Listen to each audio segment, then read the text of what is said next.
The ag sector is keeping a close eye on EPA rollbacks and deregulation of a number of policies, including clean water management. Many now speculating if potential shifts might put more responsibilities onto farmers.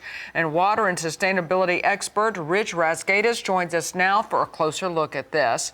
Rich, thank you so much for your time today. Now, with more responsibility for clean water falling on our farmers, how will the rising cost of water filtration and management affect farming, do you think?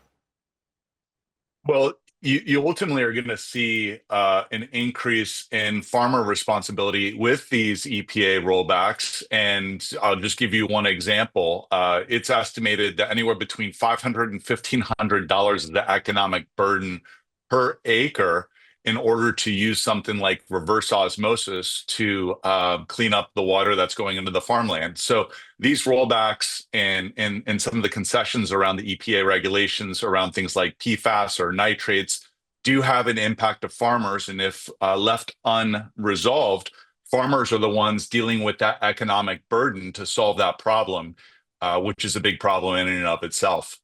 Right, because they don't need another burden or something else digging into their pocket in that bottom line. So what should farmers be on the lookout for? Well, there's a variety of things. I mean, one is we believe in one of the best things that farmers can do is simply test their water. And so, one of the things that we believe should be adjusted is in the Farm Bill, the QIP Act, providing economic remuneration or just a reimbursement of costs related to the water testing itself is something that needs to be done. And so that way we at least know what we're dealing with.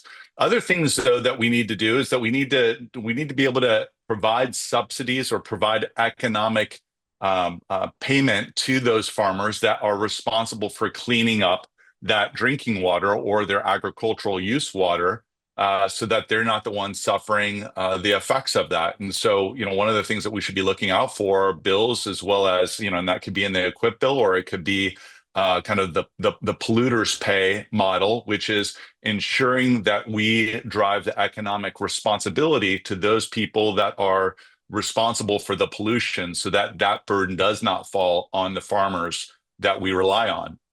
So are you looking at that through policy or funding, or what support should be available for our farmers if that burden falls on them? Well, there's a couple of things. One of them certainly is policy. And so, one of the issues that we have in the United States today is that there are over 50,000 chemicals in use in the United States.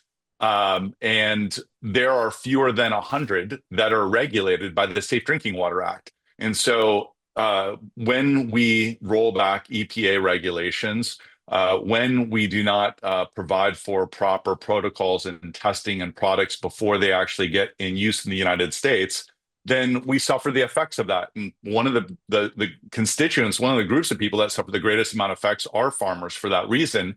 And so policy is certainly one of those, right? So that is something that we also suffer the effects of overregulation as consumers, and in ag industry, there are negative consequences to overregulation. But the flip side is without enough regulation, there's a lot of consequence to that. So policy is a really important thing. And then I think ultimately driving change through advocacy and decision making and collective bargaining, in effect, is another way that we can force this change in throughout the entire ecosystem. That is good information. That's Flowwater co-founder and CEO Rich Razgaitis. Thank you so much for your time today.